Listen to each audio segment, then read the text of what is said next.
What's up guys, and welcome back to another episode of the F1 Road to Glory. Back today for episode number 5, and as you'll be able to tell, we are in different surroundings. Back to my natural habitat, back to home. Yeah, I'm back from uni for Christmas, so yeah, that sort of explains the little gap in episodes. But yeah, I believe it's only been about 5 days, which for me isn't long at all. And if you're glad to see this series back, then yeah, do make sure to leave a like down below. Today, we are doing something a little bit different. I did mention it in the last video that I was going to do sort of a post-commentary for this one. So yeah, basically, I'm just going to be doing a general talking sort of video. So if this isn't sort of the thing for you, then you can just sort of watch the gameplay, maybe skip forward a little bit. But if it is something that you enjoy, you know, me talking, then do leave a like down below. If we could hit 80 likes on this one, then I will do another one of these sort of post-commentary talking sort of videos before the end of the season. I explained that really well, didn't I? But yeah, I've got some questions from you guys just generally about F1 2017 to be talking about over the next 15 minutes. Without further ado, let's get into it. Right, so today we have got the Azerbaijan Grand Prix in the background. That is actually the only race that we're doing for today. So yeah, next episode it'll be back to normal. But I thought for the post-commentary, we'll just sort of do it a little bit different. So I've got a bit of practice, bit of qualifying highlights, and then I'm just going to show you the full unedited race at the end. So I will sort of, you know, mention a few comments on what's going on in the background in passing. But yeah, you can just watch the gameplay and enjoy. But I thought today would just sort of be a good time to evaluate where we are in the Road to Glory at the moment. We're on episode 5. We're doing alright at the moment. And yeah, I'm really enjoying it. I hope you guys are too. You've been smashing it down in the comment section on the likes and whatnot. So yeah, like I say, just sort of be a good time to talk about where we are at the moment. So this Sauber car, or sorry, this Alfa Romeo car, it hasn't really upgraded a huge amount at the moment, and you can't really expect that because we're only, what, this is the 8th race of the season, and that's what I sort of like about this F1 2017 career mode, is that unlike in previous years, especially 2016, it was so easy to just sort of upgrade the car, and it wasn't really a whole lot of fun, whereas this, it's a lot more difficult. And as you can see in the background, we're actually doing really, really well on the resource points as well. So we got 250 out of 275, didn't quite do it on the qualifying pace, but even so, we're still not getting mad upgrades at the moment. One thing we do need to upgrade is this durability, because just look at those engine components. We're already on to our 3rd sort of component on each of the power units sort of things. I don't really know how to describe it, but anyway, each of the elements of the power unit, we're on to our 3rd, and we're only on race 8. So that's not looking good. We're going to take a grid penalty at some point, but I thought, you know, seeing as we've got such long straights around Baku, it'd be a good idea to just go all out, go for maximum engine power, and hopefully we can pull something out of the bag. So in the background now, you will see what we sort of did in qualifying. But whilst you're watching that lap, we will get into our first question. And that is from Gap Runner, who it's completely unrelated to the Road to Glory. There are some which are Road to Glory related. This one is just, how long have you been an F1 fan? What made you want to start YouTube? Great video too. So thanks for the kind words, mate. Really is much appreciated if you're watching.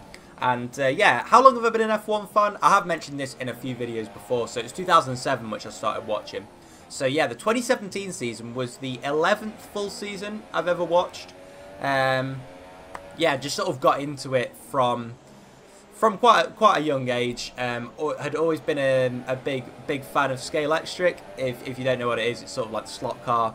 I don't know how you can describe it. If you don't know what it is, do look it up. I'm sure a lot of you will know exactly what Scale Electric is. Honestly, it's incredible. I got it for about my 5th birthday, I think. Just played with it so much, and that just sort of got me into F1.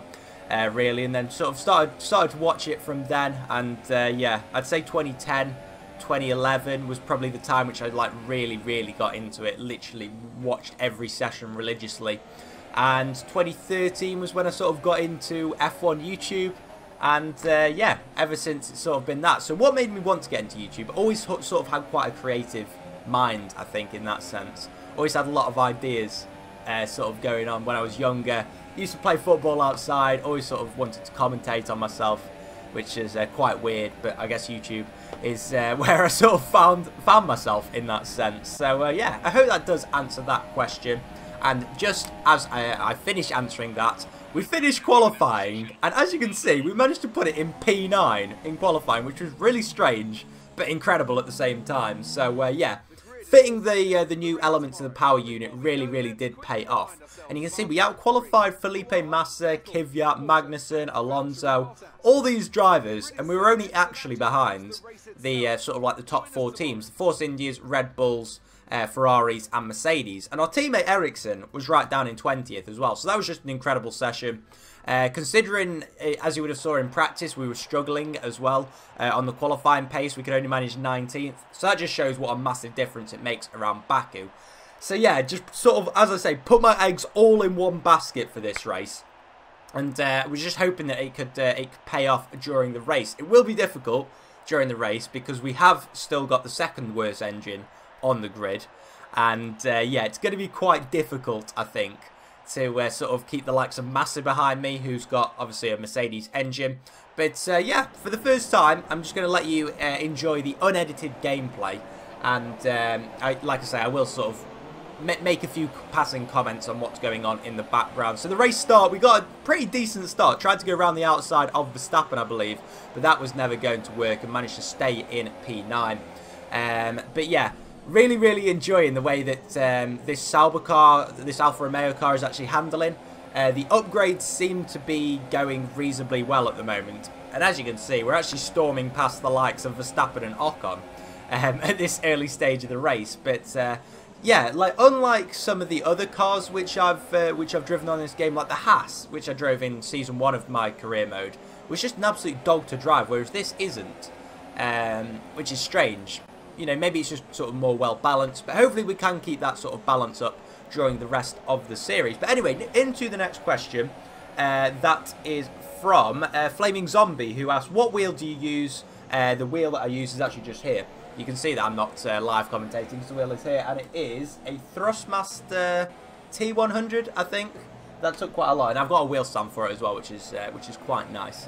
And he also says, do you think Alfa Romeo will be a midfield team or a backmarker team next season? So personally, I think they're probably going to be a backmarker team next season, just because the backing from Alfa Romeo has sort of come so late in the year that I think Sauber will already have sort of developed a car for next season. So yeah, I think it will sort of be 2019, maybe even 2020, where we really see Alfa Romeo's influence on the team really come in. So next we are going to go on to some more questions and just some more general stuff on the game. The first one will go for Mr. Ghost, who says, what do you think about the online with its major bugs with the safety car and as well as other issues? And do you think Codemasters need to shift their focus to the multiplayer experience instead of career mode? To answer the second part of that question, yes, 100%. Like, career mode, you can probably tell from this channel this year, on this sort of game cycle, I'm really enjoying career mode. Last year, like 2016, I recorded 2 career mode races and literally did not play career mode for the rest of the year. So, yeah, that showed how interesting 2016 was to me, but 2017, I just think that there's so much more with the career mode, in the sense that the R&D is just a lot more realistic and there's so much to explore that it sort of kept me interested for a lot longer. And to be honest, like, we'll get onto this is sort of like another question later on. But in terms of career mode, I don't think there's a lot they can really do. Whereas multiplayer, there is a lot they can do, you know, especially as they're sort of making it into an esports game. It needs to be polished in order for it not to be a laughing stock. I mean, in Abu Dhabi, even, there was issues, and you can't be having, you know, when there's such big prizes up for stake, you've got to nail the multiplayer. You know, even if it doesn't have a lot of features, just make sure that what you actually put in the game works. And I think people will be a lot happier than, say, you know, that they're trying to, like, was it 2016 they added the online practice sessions, you know, stuff like that. You don't add that sort of stuff until you've got a stable online.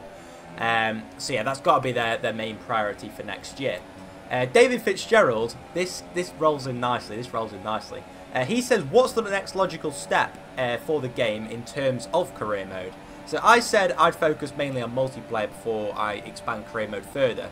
But if I were, you know, if we were to expand career mode in future years, I'd say driver changes. This is what I've sort of mentioned before. I think that would really step it up in like a 10-season career mode, for example. Obviously, we know there are big issues with licensing, but as I've said like hundreds of times before, I'd love it if they had like young drivers in the game. So for example, in the 2017 game, if they had like Charles Leclerc as a young driver for Ferrari, and then he comes through the academy, that'd be brilliant. And then obviously he drives for Ferrari in later years. In the background, you would have seen me make a massive mistake. I just locked up completely, and we're down into P9, but we are still in a points-paying position. But anyway, back to David's question. Yeah, I'd go driver changes. I think that would really, really step it up. Obviously, I'd love to have new liveries for the cars, but I just know realistically that's not going to happen. Also, maybe changing the calendar up a bit. So, you know, Season 1 would be just your generic 2017 calendar. And then maybe for Season 2, you could add the likes of Germany, Hockenheimring to the calendar, because obviously like they must have the license for that track, seeing as it's been in previous games. And yeah, the same just goes for other tracks which they've had in the game before, just sort of adding them, just anything to keep the game fresh and to keep people interested, rather than just sort of doing the same monotonous, boring season over and over again. Because although they've made strides forward this year, I think there's still a long way for them to go. Especially if they don't want it to get stale in sort of future years. Peter, or Phoenix Blade, is the next question. He says how bad the game really is, as in terms of for me to talk about. What are your game ideas to improve the game for next year? So I've pretty much touched on most of that. And to be honest, like as I've said in the past, I'd just solely concentrate on career mode and multiplayer, as well as doing just like a few mini games.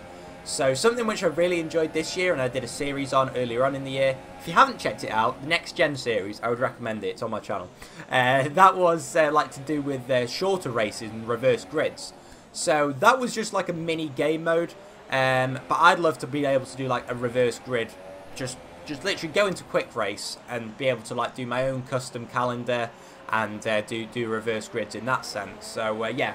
Expanding stuff like that, just really fun stuff, just to be able to hop on the game for like half an hour or whatever and just enjoy it. Because even this career mode, like doing a 5-lap race, just like doing the whole practice programs and qualifying and just a 5-lap race will take me at least an hour to do. So, you know, I haven't always got the time to be doing that, or, well, I obviously have because I'm doing it, but a lot of people, say you're working or whatever, they just want to be able to jump on the game for half an hour and have a bit of fun. So, yeah, once we've got career mode, I think we've got career mode pretty much nailed now. So, once we've got multiplayer nailed, that's when you can sort of be adding those fun little modes. That's something which I'd really enjoy. Ahmed Osman says, what's your favourite Asian F1 track? That's a pretty good question, because I think there are some decent tracks in Asia. Obviously, you've got Suzuka. To drive, yeah, I'd probably say Suzuka. Just literally, that's Sector 1, especially on F1 2017. So good to drive. So good to drive. Not a big fan of China, to be honest, in terms of driving, but does seem to produce pretty good racing. Yeah, I'd probably say Japan, just as an overall track. In F1 games, it actually does seem to produce reasonably good racing, especially in my Legends career mode last year. So, yeah, Suzuka for that one. Now we've got a couple of more points to go as we're on lap 5. We are side by side with Felipe Massa at the moment. So he's going to go down our inside. It looks as if he's just about squeezed us out. So there was someone that retired from the race or came into the pit lane, meaning that we were promoted up to P8. But we've gone down to P9, but it's still looking like 2 points, providing we can fend off Magnussen. So yeah, half a lap to go. Should be enough time to cap these off. Scotto, he just says the online is a joke, and I think we've pretty much touched on that. But yeah, and then Callum Glenn actually says something which we've also touched on. What is the most important thing that needs improvement for next year's game? Simply multiplayer. Just get it right. If you're going to do a whole esports series, make sure it's done. So yeah, I'm pretty sure I've hammered that point home now, as we've got about half a lap to go. But yeah. In terms of this Road to Glory, I am really, really enjoying it at the moment. Like, I'm literally jumping on the game like every 2 days or so to record this. And, yeah, I just think it's something a little bit different. And I think you guys do seem to be enjoying it as well. And I don't really know whether it's the fact that I'm doing it with Alfa Romeo, the fact that it's a road to glory, or the fact that I'm sort of live commentating it and just doing it a little bit different to any sort of career mode that I've done before. So, you know, let me know. Let me know. Why is it that you enjoy this series? Because it's getting good views as well. Good likes, good comments. So, yeah, long may that continue. And if you've got any more questions that you want me to ask, I'm hoping to make this a reasonably regular thing. So maybe do it like once or twice a season. Just like this post commentary, or even more if you do enjoy it. So yeah, leave some comments down below if you do have anything you want to ask. But there you can see our first points of the season. Finally, we've done it. Obviously it was in a post commentary race because I can actually concentrate in a post com race. But yeah, 9th place, 2 points on the board, which is fantastic news. And even though we got overtaken by 3 drivers as well, it doesn't matter. It doesn't matter. And in all that, we've moved up into P13 in the Drivers' Championship, just behind Kevin Magnussen. And yeah, if those are the only points we score all season, I don't mind. I don't mind. We'll take it. I said I wanted to score points at some point this season, and we have done just that. So we've gone above Sainz, Alonso, Gasly, and Kvyat in the drivers' standings, which leaves only Stroll, Ericsson, and Van Dorn without points so far. And Alfa Romeo is still bottom of the constructors' standings, but we now level with Toro Rosso and McLaren. So yeah, we're looking good for the rest of the season. But I don't think it's going to be too long before we're actually taking quite a few engine penalties by the looks of it. There you can see our resource points. We've got just over 1,000 to spend for the Austrian Grand Prix. So I believe we've got an upgrade actually coming for next race. Believe it is a chassis upgrade. I could be wrong. It could be an aero. But nonetheless, we have got an upgrade for next time. There is the development chart. We're still a long way from the midfield. McLaren seems to be doing a decent bit of development. But to be honest, like at the moment, there's not much we can really do. We're doing our best. Like we're upgrading as fast as we can, and I'm hoping by the end of the season it can be a bit easier. But guys, thank you very much if you are tuned in for this long, and yeah, leave a like down below if you haven't already, and let me know your thoughts on this format. But until my next video, guys, do take care. Bye bye.